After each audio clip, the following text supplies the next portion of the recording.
Innal hamdalillah nahmaduhu wa nasta'inuhu wa nastaghfiruh wa na'udzu billahi min syururi anfusina wa min sayyiati a'malina faman yahdihillahu fala mudilla lahu wa man yudlil fala hadiyalah. Asyhadu an la ilaha illallah wahdahu la syarika lah wa asyhadu anna Muhammadan 'abduhu wa rasuluhu la nabiyya wa la rasula ba'da ala Muhammad wa ala alihi wa ashabihi wa man wala. Amma ba'd. Hadirin jamaah Masjid Al-Ihsan yang dirahmati Allah Subhanahu wa taala. Mari senantiasa mensyukuri nikmat Allah yang dimana telah menghidupkan kita kembali dan memberikan kita peluang untuk mendapatkan apapun yang pernah dijanjikan oleh Allah Subhanahu wa taala kepada hambanya. Ya, karena sebuah ibadah, sebuah amalan, kalau kita hanya menganggap apa yang kita lakukan pada saat ini itu adalah sebuah kewajiban yang harus kita tunaikan, maka biasanya itu rasanya berat. Kalau kita memandang kesempatan-kesempatan untuk ibadah ini, sholat subuh berjamaah, bangun dini hari, ya, itu hanya sekedar ini adalah sesuatu yang wajib yang harus diselesaikan, maka biasanya itu akan ada rasa keberatan. Dan mari kita meningkatkan motivasi kita dalam ibadah itu, yaitu setingkat lebih tinggi, karena kita ini kan ya, Bapak Ibu ini pasti sudah melaksanakan ibadah yang namanya sholat subuh, kan itu sudah ribuan kali. Melaksanakan sholat wajib, puasa itu sudah ribuan kali, maka motivasinya juga harus kita tingkatkan. Di sini wa iyyakum bittaqwallah. Sudah saatnya kita menganggap, memandang setiap kesempatan untuk ibadah itu adalah peluang, Bapak Ibu. Nah, kalau kita sudah menganggap duduknya kita di sini di masjid ini, hadirnya kita untuk berjamaah ini sebagai peluang, maka di situ insya Allah orang kalau sudah memburu yang namanya peluang, maka rasa keberatan itu biasanya lupa. Ya, seorang pedagang kalau sudah mendapatkan peluang, misalkan ketika dia sebagai divisi marketing gitu ya, lalu mendapatkan peluang calon customer yang ada potensi untuk nopo, ya, untuk membeli produknya, maka dia tidak akan berpikir waktu, berpikir tenaga, pasti akan dikejar terus customer tersebut, diberi servis, dilayani, sehingga bagaimana caranya customer ini betul-betul goal, kan ngoten.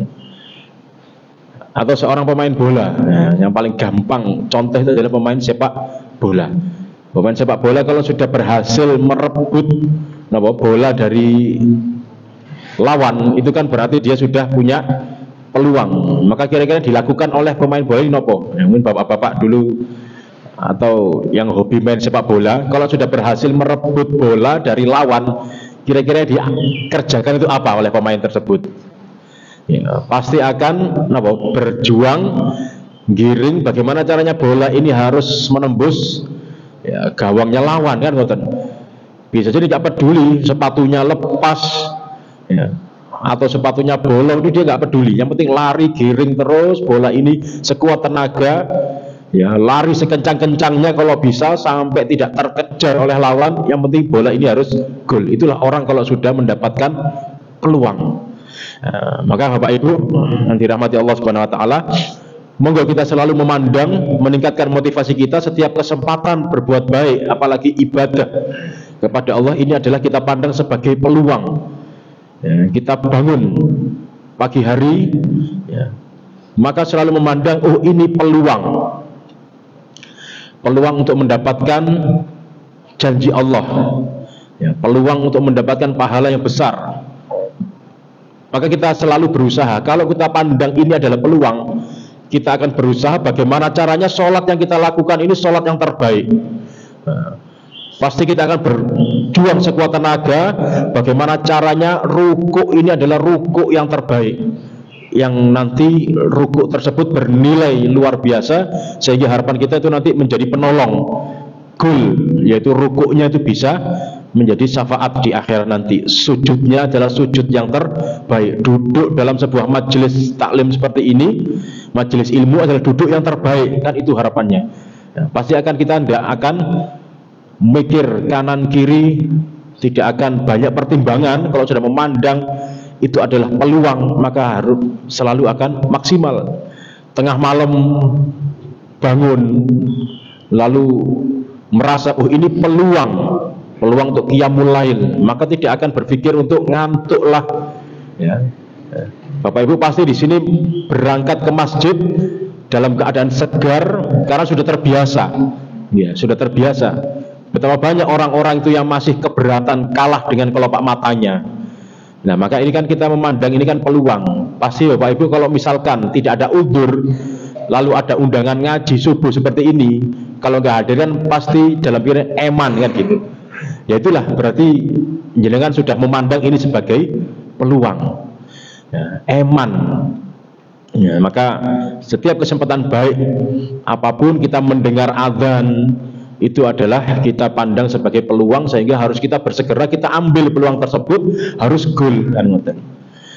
Maka kadang kalau Ibnu Athaillah As-Sakandari dalam kitabnya Hikam itu di qodiyah yang kedua itu yang sangat masyhur itu mengatakan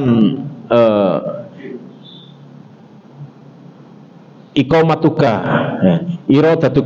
iqamatuka fit tajrid ma'a iqamatillahi iyyaka fil asbab minas syahwah al khafiyah wa iradatuka fil asbab ma'a iqamatillahi iyyaka fi tajrid inhitatun minal himmah al qawiyah.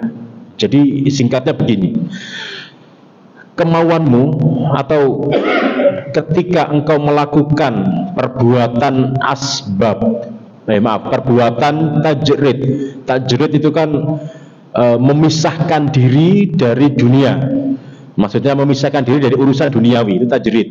Nah, seperti kita kalau sudah masuk masjid mau sholat itu kan sudah tidak mikir, ya, tidak mikir dunia, yang difokuskan adalah bagaimana cara sholat ini sholat yang baik, itu tajrid.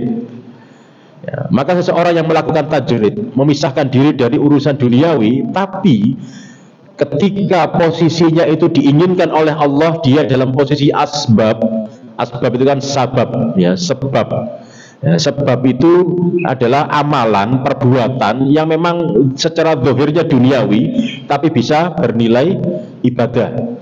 Ya, seperti kita bekerja, cari nafkah itu kan, ya, menjalankan profesi itu kan bisa saja kita misalkan seorang security, jaga pos, itu kan sepertinya kan zahirnya, lahiriahnya dia seperti bekerja atau berbuat duniawi kan, menjaga keamanan.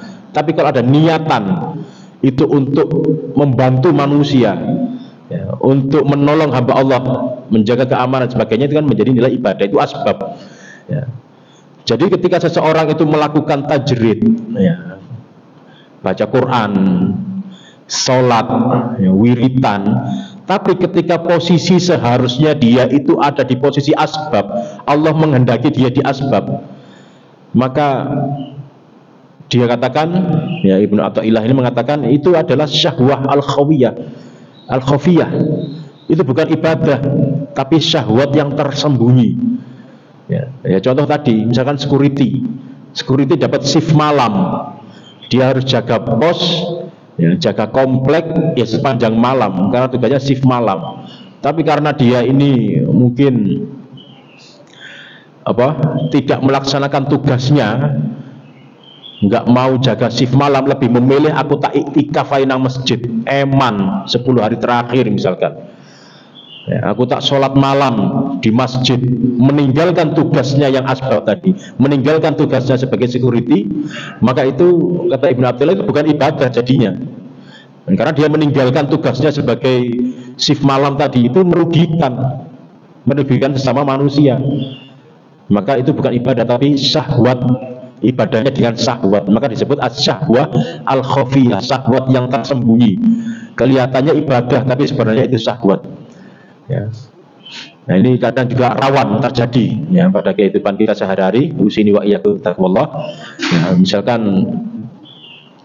kita sedang di rumah, di keluarga, sedangkan saat itu adalah saat yang tepat untuk misalkan harusnya kita itu menemani anak belajar ya gitu kan, anaknya mau ulangan, harusnya kita menemani belajar, harusnya kita mungkin bahkan bisa jadi waktu yang tepat untuk menemani dia bermain, karena itu adalah waktu saat yang tepat ya, prime time bagi keluarga.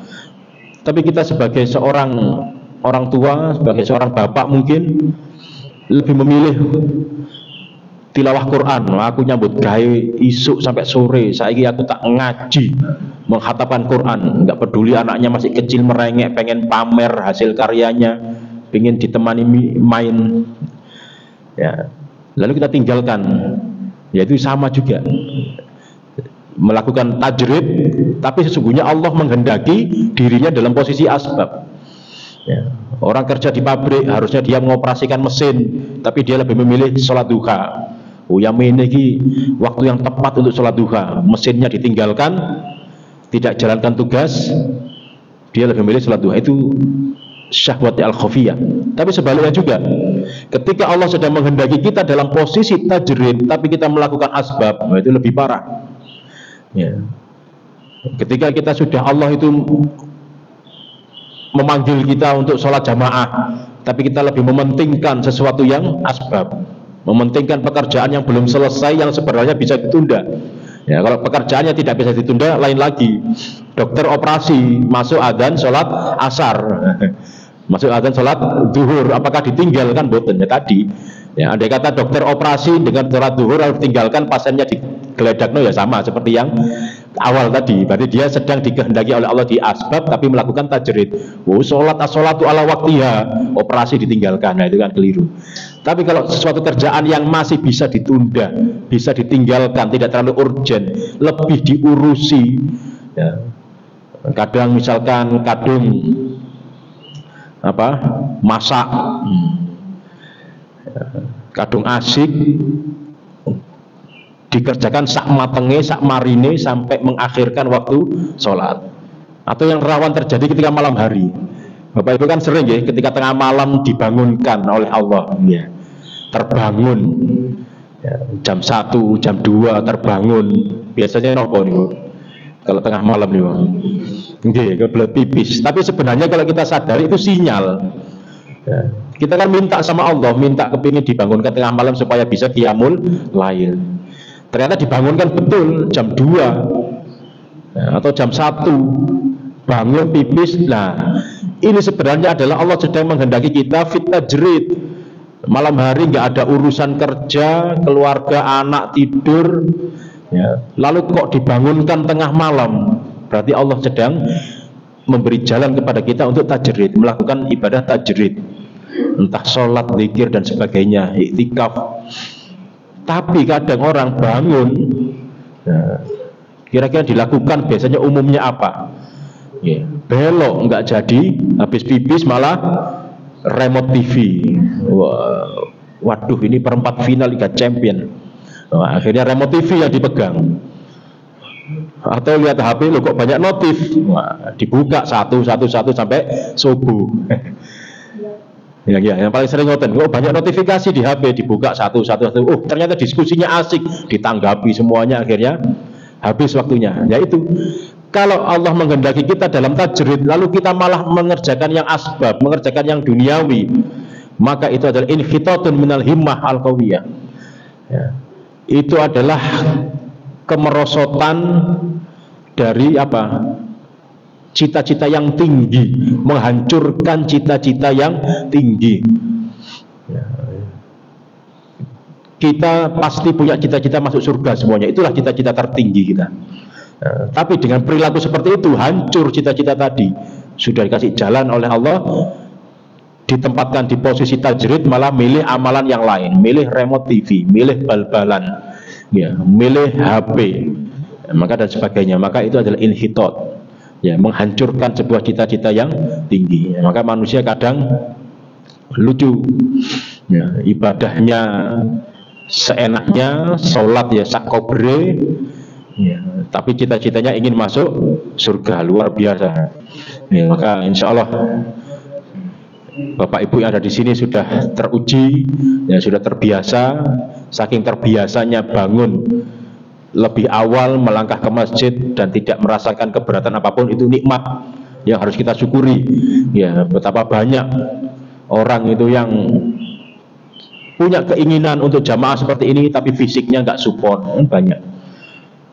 Ada yang fisiknya support tapi hatinya belum terketuk. Nah, maka kita ini harus bersyukur dan juga bisa mengajak orang-orang lain untuk bisa mengikuti kebaikan-kebaikan yang sudah berhasil kita lakukan. Nah, maka hadirin jamaah Masjid Al-Ihsan yang dirahmati Allah Subhanahu wa taala, Maka kita mensyukuri nikmat hidayah ini sehingga kita masih diberi kesempatan untuk melakukan ibadah yang menurut kebanyakan orang itu berat, tapi kita lakukan dengan ringan. Itu tidak lain adalah karena Allah Subhanahu wa taala telah menginstal hidayah, petunjuk yang benar di hati kita masing-masing, sehingga kita bisa melaksanakannya dengan mudah dan tinggal urusan istiqomah dan kemurnian niat yang harus kita jaga. Ya, kadang kalau kita terlanjur atau berhasil melakukan kebaikan, itu godaannya juga tinggi, godaan ujub, ya, godaan merasa bangga. Ya, kadang bangga itu kecampur dengan sombong, maka berbahaya. Ya, itu juga bisa merusak nilai ibadah kita. Nah, maka semuanya akan selalu diuji. Ya. Kita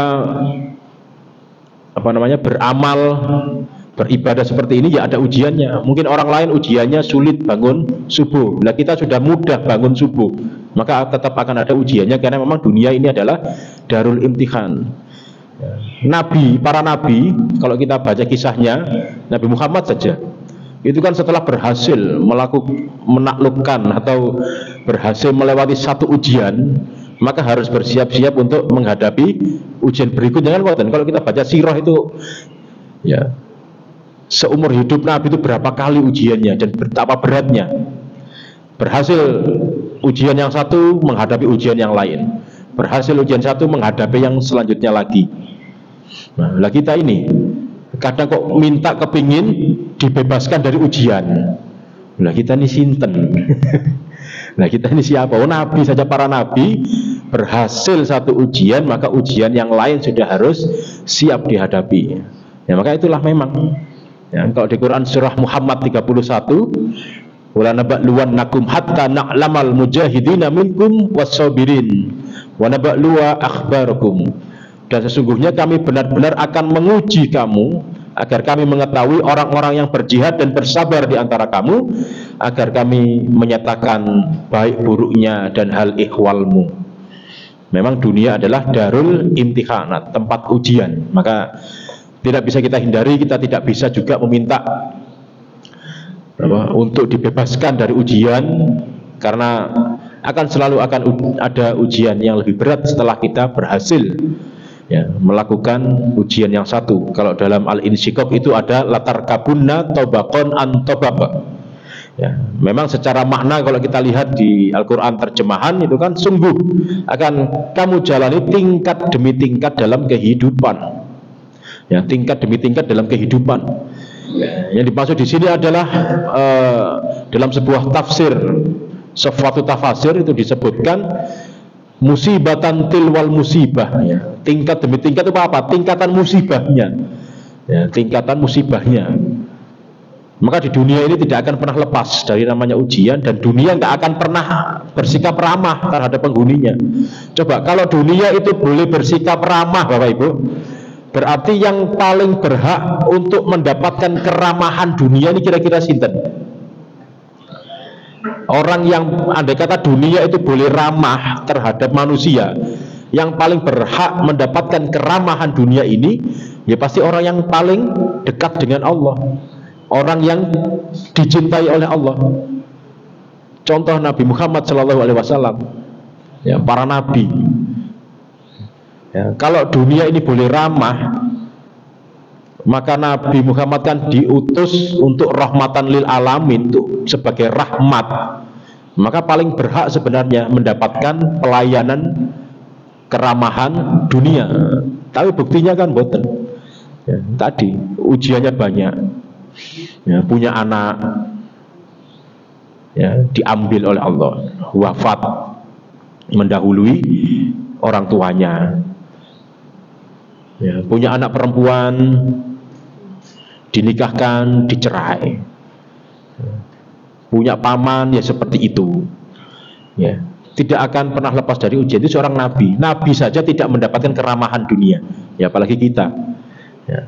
Maka itu yang harus kita pahami terlebih dahulu, bahwasanya ya memang kalau kita ini hidup selalu ya mendapatkan kesulitan, mendapatkan tantangan dalam hidup, ya memang dunia adalah tempatnya ujian. Kita harus sadar, latar kabun atau bakon antobak, yang selalu kita baca, harus kita pahami bahwasanya musibah itu nanti akan ada tingkat demi tingkat yang harus kita selesaikan. Ya, anak-anak kita saja kalau main game, ya, itu kan pasti kalau berhasil menaklukkan level 1, pasti level 2 lebih sulit, ngoten nggih? Ya. Maka kehidupan pun juga sama. Maka dan ujian itu kadang tidak harus timbul dari orang baru, orang jauh, atau urusan apapun lah. Justru malah kita itu sering diuji oleh Allah Subhanahu wa taala, yang menjadi bahan ujinya adalah orang-orang terdekat. Kita itu seringnya terluka itu justru disebabkan oleh orang-orang yang terdekat dalam keluarga. Seorang anak, mungkin nggak anak itu melukai orang tuanya? Mungkin apa buatan? Sangat mungkin. Seorang suami mungkin nggak terluka oleh istrinya? Mungkin Pak. Ada yang ngangguknya mantap. Mungkin. Orang anak terluka oleh orang tuanya, sangat mungkin. Justru orang-orang yang terdekat itulah yang berpotensi bagi kita untuk menggores luka tersebut, untuk menjadi bahan ujian. Ya, teman apalagi. Ya, maka tinggal kita bagaimana menyiapkan mental, menyadari bahwa semuanya memang akan seperti itu. Ya, bukan berarti kita lalu menentang orang-orang yang menggores luka di hati kita, tapi tidak. Kita harus sadar bahwa ya memang pasti akan ada konflik, ya, gesekan. Maka manusia itu adalah memang makhluk yang diciptakan untuk tidak hidup sendiri. Ya, meskipun kita itu nanti dalam kehidupan kita, orang-orang terdekat, tetangga, keluarga sendiri, pasangan, keturunan, anak cucu, itu berpotensi untuk menjadi ujian, berpotensi untuk menggores luka di hati kita. Bukan berarti kita lalu menjadi orang yang menyendiri, orang-orang yang uzlah, nggak mau interaksi dengan manusia karena supaya tidak ruwet. Nah, tidak begitu. Bahkan Rasulullah SAW pernah juga memperingatkan, al-mu'minul ladzi yukhalidun nasa wa yasbiru ala adahum khairun minal ladzi la yukhalidun nasa wa la yasbiru ala adahum. Seorang mukmin yang yukhalidun nasa, seorang mukmin yang gaul, nah, yang banyak bergaul, yang membaur dengan manusia, ya, yukhalidun nasa, berbaur dengan manusia dan bersabar atas gangguan yang muncul dari pergaulan itu khairun, lebih baik daripada mukmin yang tidak bergaul karena tidak sabar dengan gangguan yang muncul dari manusia.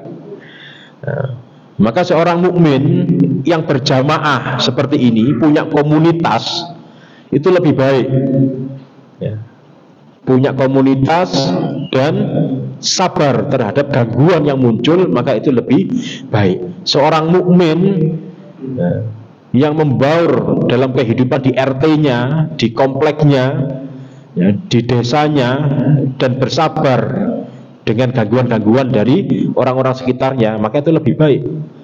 Seorang mukmin yang berorganisasi dan bersabar terhadap dinamika yang muncul dari organisasi itu lebih baik daripada yang menghindari organisasi karena khawatir terjadi konflik, karena tidak sabar. Karena memang kita ini makhluk yang diciptakan ya untuk bersama-sama. Coba berapa kali dalam Al-Quran itu banyak perintah-perintah kita untuk berjamaah. Ya, sholat saja disuruh berjamaah. Warka'u ma'arroki'in, rukuklah bersama orang-orang yang rukuk. Lah itu kan perintah untuk rukuk bareng-bareng, berarti kan berjamaah. Ya. Maka kadang orang yang tidak mau bergaul, menyendiri, itu bukan ajaran Islam. Ya, menyendiri, tidak mau bergaul dengan manusia, mudah tersinggung. Nah, maka harus kita pahami bahwasanya hidup kita ini tidak bisa sendiri. Maka ada sebuah kisah, ya, cerita yang masyhur, itu seseorang yang curhat kepada gurunya. Ya, minta kepada gurunya, wahai guruku ya Syekh, uridu baitan bijiwari unasin la yaktabuna wala yubghiduna wala yahsuduna gitu. Wahai guruku, aku tuh ingin punya rumah, punya komplek, hidup dalam sebuah blok RT atau desa yang tetangganya itu tidak ada yang layu begitu, dan nggak ada orang gibah. Pengen punya rumah yang bijiwari unasin, bertetangga dengan manusia, dengan orang banyak, tapi kriterianya, speknya tidak ada yang gibah, walayah suduna, nggak ada yang hasad, nggak ada yang iri dengki. Ya, walayub gituna, dan juga tidak ada yang berbuat buruk lah pokoknya. Pengen punya rumah yang tetangganya itu orang baik semua. Nah, kira-kira sama syekhnya diarahkan kemana? Oh silakan jenengan beli ya, properti di Pondok Mutiara. Nah, insya Allah mendapatkan seperti itu. Apakah begitu? Atau disuruh ke mana? Pondok Jati? Atau disuruh tinggal di mana? Lalu apa yang terjadi? Permintaan tersebut dijawab dengan sebuah tindakan. Fahamalani ilal makbaroh faqala huna. Lalu dia cerita, aku dibawa oleh guruku ke sebuah tempat, yaitu al-makbaroh. Faqala huna. Lalu dikatakan ini loh tempatnya, yaitu al-makbaroh. Kenapa? Kuburan. Sama saya dibawa ke kuburan, ya ini tempatnya. Nggak ada yang gibah, nggak ada yang hasad. Ya ini tetanggamu. Selama tetangga kita itu manusia yang hidup, selama kita hidup di sekitar orang-orang yang sama-sama hidup, ya maka konflik itu pasti akan ada. Ya maka kita harus menyadari itu. Kadang kita terluka, tersinggung, atau merasa mendapatkan ujian dari manusia, itu kadang ya belum tentu orang itu kan sengaja melukai kita. Kadang itu masalah persepsi yang sering terjadi, ya, masalah anggapan, persepsi. Kita ditegur oleh orang, lalu kita tersinggung. Wong iki gak seneng karo aku, goleki kesalahanku tok. Padahal memang salah. Ya. Orang yang negur mungkin ya ingin perbaikan supaya kita tidak salah, gitu. Nah, ternyata salah persepsi. Seorang anak misalkan, ya, tidur, saking capeknya tidur subuh nggak bangun-bangun, ya, pasti orang tuanya kan resah. Ini arek subuh nggak sholat apa gimana? Dibangunkan, biasanya digoyang-goyang bangun, ini nggak bangun. Ya, diraupi banyu, diraupi air, nggak bangun, diceples nggak bangun. Semakin panik, ini sampai bapaknya pulang dari masjid, belum bangun juga. Waktu subuh mau habis. Akhirnya diperciki air, ya, nggak perlu diguyang, bangun-bangun, anaknya marah, bapak ini jahat, ya kan, jahat, sadis sama anaknya sendiri kok seperti itu, kan persepsi, ya, padahal bapaknya ini apa, sangat sayang. Kenapa? Saking takutnya sang bapak ini anaknya terjilat oleh api neraka, kan gitu. Melarang anaknya pacaran, wah. Orang yang paling sulit dinasehati itu kan orang yang sedang jatuh cinta. Ngoten nggih. Kasih logika apapun tidak masuk. Kadang sampai dimarahi, sampai terjadi banyak konflik orang tua dan anak gara-gara itu. Tapi apa persepsi anaknya? Ya tadi lagi-lagi orang tuanya jahat, nggak tahu perasaan. Persepsi. Maka kita harus sering-sering, ya, memohon kepada Allah dilunakkan hati kita, mohon hidayah kan untuk itu, supaya kita itu tidak gampang-gampang salah persepsi, diingatkan oleh tetangganya, ya, Pak, batas jalan itu segini, sampai bangun pagar sakmene itu memakan haknya orang, nggak terima. Wih, ya, kadang beli mobil baru, mobilnya ukurannya lebih panjang, yang sebelumnya mobil hatchback ganti SUV, warna ombo, akhirnya pagarnya dimajukan, diilingno Pak RT. Oh, Pak RT iri, aku tuh motor anyar. Persepsi lagi-lagi, padahal betul-betul orang tersebut menginginkan perbaikan, maka kadang salah persepsi. Ya, maka sikap dewasa itu adalah, ada yang merumuskan, ya, para ulama itu merumuskan sikap dewasa itu adalah adil. Wal adlu fir ridha wal ghadab, adil dalam keadaan marah, ya, dan juga ridho. Ya, jadi meskipun kita marah, kita ridho, harus tetap memperlakukan orang itu ya adil, itulah dewasa. Ya, jangan sampai kita sedang marah, ketemu dengan orang semuanya kena marah. Wah, itu yang keliru. Nah, kita marahnya dengan siapa, sedang konflik. Ya. Ibu konflik sama bapak, yang kena siapa? Anaknya. Maka adil itu di situ. Meskipun kita sedang bertengkar sama suami sama istri, ya, kalau anaknya nggak salah apa-apa, tetap kita layani dengan lembut, kan gitu. Itu namanya dewasa. Maka hati-hati. Ya, maka, nah terus bagaimana? Kita ini selalu tersakiti oleh manusia, ya, selalu diuji dengan sikap manusia, terzalimi kadang. Lalu apa solusinya? Maka bagi siapapun yang tersakiti, yang terzalimi oleh orang lain, itu di dalam Islam, dalam Al-Quran ada beberapa solusi. Ya, yang pertama, kalau kita disakiti oleh manusia, maka sikap kita yang level 1 yang pertama adalah balas. Woi, dibalas, Bu. Ya. Balas. Loh, mosok dibalas? Iya, dibalas. Kita terzalimi oleh orang lain, tersakiti oleh orang lain, silakan balas. Wa jazaa'u sayyi'atin sayyi'atun misluha. Loh, kurang jelas apa? Ya. Ada dalilnya, Quran surah Asy-Syura itu ayat 40. Wa jazaa'u sayyi'atin sayyi'atun misluha, dan balasan suatu kejahatan adalah kejahatan yang setimpal. Sepakat ya? Jadi kalau ada orang yang jahat sama kita, silakan dibalas. Tapi ingat, sayyi'atun misluha, kata Allah, setimpal. Ada orang menyakiti kita, boleh dibalas, syaratnya tapi setimpal, karena balasan bagi sebuah keburukan adalah keburukan yang setimpal. Terus takaran setimpal ini tolok ukurnya nopo, ya. Kita dipukul sekali, kita boleh memukul balik, membalasnya, tapi harus setimpal. Lah, ukuran pukulan setimpal ini seperti apa? Siapa yang bisa ngukur? Ya, kalau di tempat latihan tinju, pukulan bisa diukur berapa kilo kan, kekuatan ukuran, atau di time zone itu kan, dipukul keluar angkanya. Masa ditimbang dulu pukulannya baru? Terus resiko kalau kita membalas sebuah kejahatan dengan kejahatan setimpal, kalau toh betul-betul kita membalasnya itu setimpal, biasanya ada yang nggak terima. Sinten? Setan. Mosok sak munut tok. Cukup sekian aja balasnya. Mosok sak munut tok balasane. Nah, maka ya meskipun membalas itu boleh, tapi tetap sulit membalas yang setimpal itu seperti apa. Ya. Nah, lalu ada solusi yang kedua, ya sudah, nggak usah dibalas, nanti tagih saja di akhirat. Ya, minta kepada Allah supaya perkara ini dibawa sampai pengadilan akhirat.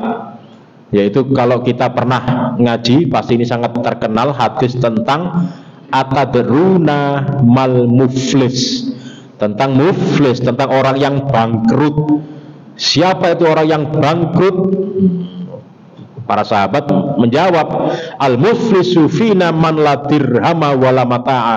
Ya, orang bangkrut itu nggak punya dirham, nggak punya harta, ya, dan juga nggak punya apa-apa, nggak punya harta benda, itu yang muflis. Maka kata Nabi, beliau bersabda, innal muflislah min ummati Ya'ti yaumul qiyamati bi sholatin wa siyamin wa zakatin. Orang muflis itu adalah orang yang bangkrut, itu yang datang di hari kiamat dengan membawa pahala sholat, siyam, dan semuanya itu zakat. Wa ya'ti qad syatama hadza wa qadaba hadza. Tapi di sisi yang lain, nah, meskipun dia itu membawa pahala-pahala sholat, zakat, siyam, tapi juga membawa kezaliman, pernah menyakiti ini, pernah mencela ini, pernah melukai ini, pernah memukul ini, pernah mendolimi ini. Lalu apa? Maka orang yang seperti itu ketika di akhir nanti fayu'ta hadza min hasanatihi wa hadza min hasanatihi. Jadi kebaikan-kebaikannya itu diambil, dialihkan kepada orang yang pernah dilukai. Maka kalau kita dilukai oleh orang, kita tagih di akhirat, bisa orang yang melukai tadi, yang zalim tadi, pahalanya diberikan kepada kita. Nah terus kalau pahalanya cuma sedikit, keburukan kita, keburukan yang disakiti, yang dizalimi, diambil, dilemparkan kepada yang menzalimi. Itu kalau mau tagih di akhirat. Tapi ada solusi yang lebih mulia. Terusannya wajaza'u sayyi'atin tadi. Makanya kalau ayatnya itu kita penggal seakan-akan oh ternyata boleh dibalas. Tapi ternyata ayatnya itu enggak selesai di situ, ada terusannya. Asy-Syura ayat 40 itu. Faman afa wa aslaha fa ajruhu 'alallahi innahu la yuhibbuz zalimin. Maka barang siapa yang memaafkan dan tetap aslaha, tetap berbuat baik terhadap orang yang berbuat jahat tadi, maka pahalanya adalah ya di sisi Allah. Ya, karena kita harus meyakini supaya kita ini meskipun terluka bukan berarti hidup kita suram. Ya, meskipun kita ini selalu diuji, selalu dapat musibah, bukan berarti hidup kita suram. Kita harus meyakini bahwasanya memang luka, ujian itu kan Allah yang memberi. Dan kita harus meyakini bahwasanya man yuridillahu bihi khairan yusib minhu. Barang siapa yang Allah inginkan kebaikan, maka Allah akan memberinya musibah. Berarti kan musibah, disakiti orang, dirugikan dalam kehidupan dunia, itu adalah memang Allah sedang menghendaki kebaikan. Maka harus kita sambut ya, musibah tersebut, luka tersebut, yaitu dengan tetap tersenyum. Karena apa? Ya karena Allah sedang menginginkan kebaikan. Ya. Kadang ada orang itu ingat kepada Allah ketika diberi kesusahan, gitu. Ya, ketika keluarganya lengkap, wah, hidupnya digunakan untuk rekreasi, jalan-jalan ke sana kemari, menikmati dengan keluarga, ya bersenang-senang. Wah, maka Allah pun juga akan, wah ini kayaknya diambil satu deh, diambil satu baru ingat ya Allah, ternyata ketidakhadirannya ini menjadi sesuatu yang menyakitkan, baru ingat. Ketika karirnya lancar, kadang lupa, maka bersyukurlah ya, ketika kita masih diberi peringatan. Jadi begini, kita tidak perlu terlalu sibuk mengkategorikan musibah yang datang ini apa. Ya Allah, uripku kok ngene ya, kemarin dapat musibah ini, sekarang itu.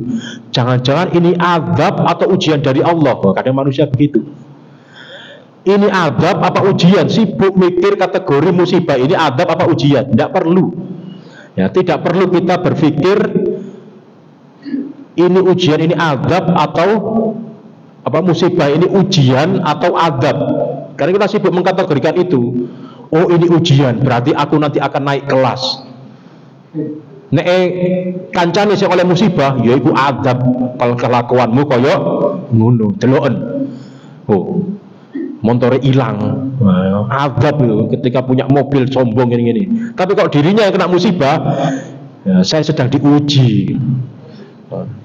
Tidak perlu kita mengkategorikan ini, mempertanyakan ini azab atau ujian. Yang penting kita dapat musibah, kita dapat luka, dapat apapun ya sudah. Itu adalah tanda Allah menginginkan kebaikan. Kalau mau azab tidak masalah, diazab di dunia kok. Ya kan? Kalaupun itu azab, kita anggap itu azab, ya tidak masalah, ada di dunia, jalani saja. Toh di dunia, mending kita diberi peringatan di dunia daripada nggak diingatkan. Hidupnya enak saja, lurus-lurus saja, sholat gak sholat, bayarannya tetap lancar, dagangnya tetap laris, nggak pernah diperingatkan oleh Allah. Maukah kita seperti itu? Ya, nggak peduli, nggak masalah. Mau kita anggap adab atau dianggap ujian, itu tidak penting. Yang penting kita hadapi musibah itu dengan keimanan. Kita yakini ini datangnya dari Allah. Allah kalau memberikan sesuatu kepada hambanya tidak akan pernah sebuah keburukan. Nah, maka ada sebuah ayat itu, wa minan nasi man ya'budullah ala harfin. Ya. Ada orang itu yang beribadah di tepian. Ya. Idza asabahul khaira itma'anna bihi wa idza asabahu al fitnata inqalaba ala wajhi. Maka orang yang beribadahnya itu hanya di tepian. Di tepian itu nang pinggir. Ya, jegur ya tidak, aman ya tidak. Seperti orang di tepi jurang, itu kan posisinya tidak aman. Dia jatuh ke jurang ya tidak, tapi dibilang aman ya tidak, wong dia di tepi jurang. Siapa tahu disenggol titik dia langsung jatuh. Itu adalah harfin, hanya di tepian. Orang yang ibadahnya hanya di tepian, itu adalah cirinya ketika mendapatkan khairon, kebaikan, maka dia apa? Itma'anna. Dia merasa nyaman, merasa Allah sayang, merasa nyaman. Tapi idza asabahu, ketika mendapatkan fitnah. Lah ini indahnya Al-Quran. Allah itu berarti kan memberikan kepada manusia itu khairun dan fitnah. Sedangkan lawan kata dari khairun itu apa di Al-Quran? Faman ya'mal mithqala dzarratin khairan yarah syarron, kan? Yang mengamalkan kebaikan yarah, akan melihat hasilnya. Yang mengamalkan syarron, keburukan. Tapi dalam ayat tersebut Allah tidak menyebutkan idza asabahu khairan, idza asabahu syarron, tidak, tapi fitnah. Jadi Allah itu hanya memberikan dua kategori dalam kehidupan kita itu. Kalau nggak dikasih khairon, kebaikan, dikasih fitnah. Allah nggak pernah memberikan keburukan. Nah, fitnah itu apa? Ya macam-macam. Bisa ujian, bisa kehilangan harta, bisa kehilangan ini dan itu, bisa sakit, itu fitnah. Fitnah kalau dalam ada sebuah kitab itu isi apa, Al-Mufradat fi Gharibil Quran. Jadi kata-kata pilihan yang dipilih oleh seorang penulisnya ini, itu yang menafsirkan kata-kata pilihan dalam Al-Quran. Nah, fitnah ini dimaknai dalam kamus, dalam kitab tafsir itu, yaitu dari kalimat fatana. Al-fatnu. Al-fatnu itu apa? Idkhaludz dzahab finnar. Al-fatnu itu adalah sebuah perbuatan, sebuah pekerjaan memasukkan emas ke dalam api supaya apa? Kenapa emas kok harus dimasukkan ke dalam api? Supaya meleleh, sehingga bisa dipisahkan mana yang emas murni, mana yang partikel-partikel atau logam-logam yang ya, mineral yang lain yang mengikutinya. Berarti kan fitnah itu ternyata itu. Fitnah itu adalah dimasukkanlah, kalau istilah Jawanya kawah condro di muka itu kan, dimasukkan ke dalam kesusahan, kesulitan supaya ya, tadi di Al-Ankabut juga istilahnya fitnah. Walaqad fatannal ladzi apa? Ahasiban nas ayutraku ayyaqulu amanna wa hum la yuftanun. Manusia itu apakah mengira setelah mengatakan aku beriman lalu enggak difitnah? Difitnah. Maka kehidupan itu kita hanya diberi dua oleh Allah, khairun atau fitnah. Allah enggak memberikan syarron. Padahal kalau perbuatan manusia itu ada perbuatan khairun, perbuatan syarrun. Tapi kalau Allah kepada manusia itu enggak memberikan keburukan. Maka seorang beriman itu unik, orang beriman itu istimewa. Apapun takdirnya semuanya baik. Dikasih harta baik, karena hartanya, kalau harta itu di tangan orang beriman pasti baik. Jadinya infak, sedekah, zakat, jadi masjid, jadi macam-macam. Ya, jadi neraktir kancane, ya, jadi makan-makan bareng, kan itu orang beriman. Dikasih miskin tetap baik. Jadi sabar, jadi qanaah, tetap baik. Orang beriman dikasih sehat, badan kekar, kuat, baik. Dijak rukuk lama, siap. Ya, diajak sholat sekian rakaat, siap. dikasih sakit, hanya luma-luma di ranjang, ya, tiap hari ke Lumajang, luma-luma di atas ranjang, tetap baik karena dihadapi dengan keimanan. Sakit itu penggugur dosa, kan ngoten. Akhirnya dia ikhtiar pengen sembuh, nggak sembuh tetap baik. Maka kita tidak bisa menghakimi apapun takdir yang sedang menimpa manusia. Jangan sampai kita menghakimi orang, kalau ada orang kena musibah kita anggap diadab sama Allah. Kalau kita yang dapat musibah dianggap ujian, tetap baik. Ya, maka Allah itu hanya memberikan kepada kita pilihannya kebaikan atau fitnah. Dan fitnah itu meskipun kita menghadapinya dengan babak belur jungkir balik dedel duel, tetap kebaikan ternyata. Ya, maka itulah kita tersenyum saja, ya, tidak usah ruwet, ya. Dalam menghadapi ujian seberat apapun kita yakini ini dari Allah. Ada tetangga yang menjengkelkan, ya memang Allah mengirim orang seperti itu untuk menguji keimanan kita, untuk menguji sikap kita.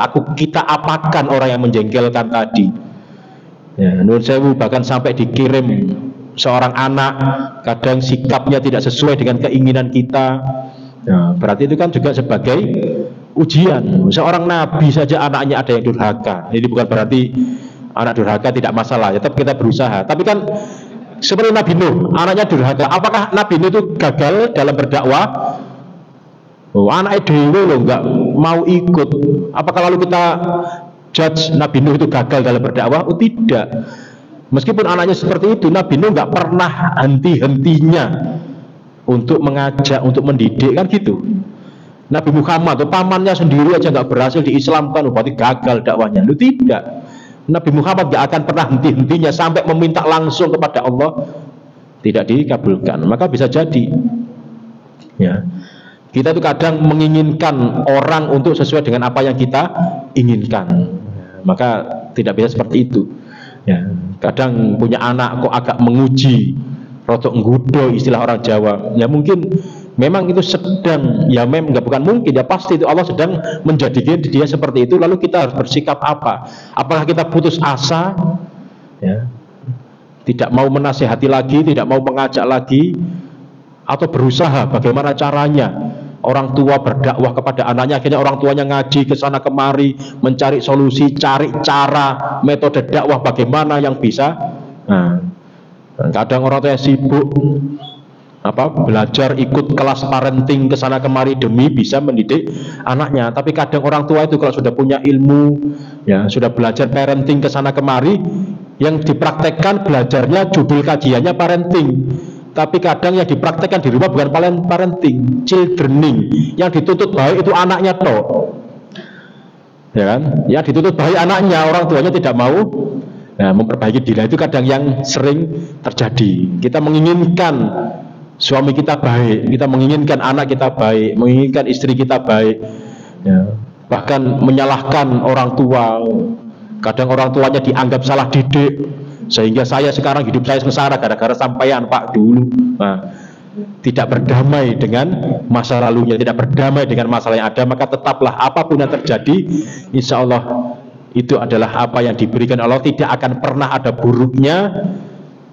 Dan marilah kita tetap tersenyum meskipun kita itu sedang terluka, meskipun kita itu sedang diuji.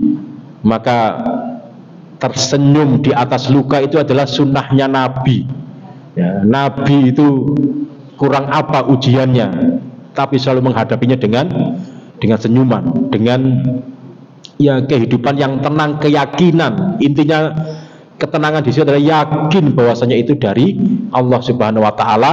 Maka kalau Allah yang ngasih, ya nggak akan pernah buruk, ya.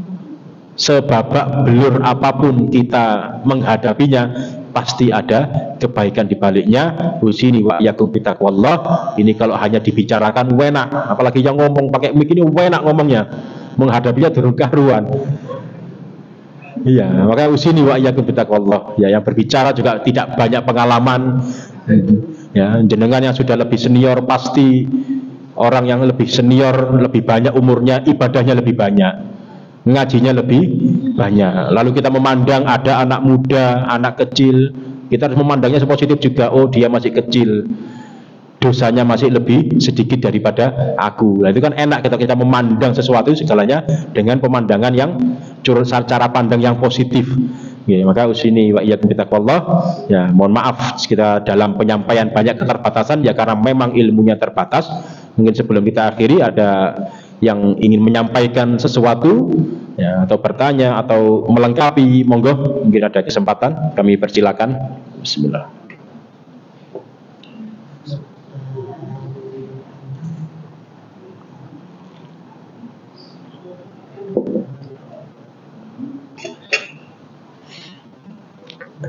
Nggih, jika dikira cukup.